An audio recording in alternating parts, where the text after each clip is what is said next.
Let's complete the exercise on page number 176, section B, multiple choice questions. So let us take up question number 1. When a magnet is rolled over iron fillings, most of them stick to the magnet at. So when we roll over any magnet over iron fillings, then most of them stick to which part? North pole, south pole, both pole, or middle? As we know that the magnetic strength, it is negligible at the center, in the middle of any magnet. So it will be at the pole. So next option is whether north pole or south pole. But when we carried out the activity, then we got to know that maximum strength is found at both the poles, and maximum iron fillings, they will stick at the both the poles of the magnet. So here the answer will be both poles. You will not uh, tick the A or B part, because we know north pole is also the answer, south pole is also the answer, but we can't tick more than one option. So we have to be careful, and we will just tick the C part, that is both poles, because we are getting the correct answer here, both poles, both north pole and south pole.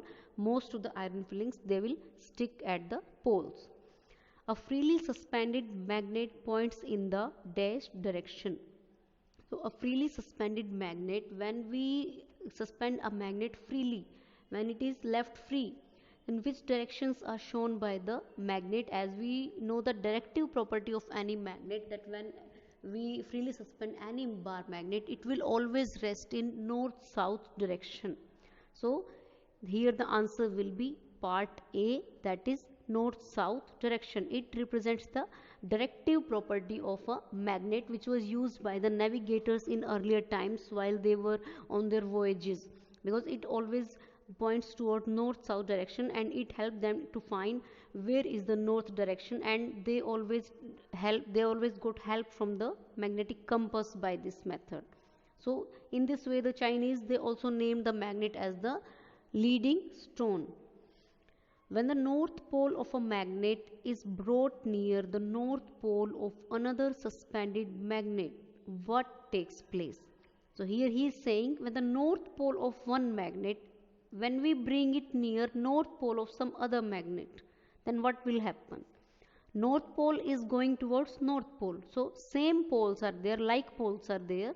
So what will happen? Like poles, they always repel each other, they go away from each other. But unlike pole, they attract each other. So you have to see, you have to connect these things, that what is being asked in this question. So he is saying north pole is being brought near the north pole of other magnet. So what will happen? Same poles are there, like poles are there, so they will repel each other. If unlike pole was there, it would have attracted, but here like pole are there. North pole is being brought near the north pole, so here repulsion will be occurring. The magnet will go away from that magnet, because their like poles are there. So here the answer will be B part, that is repulsion.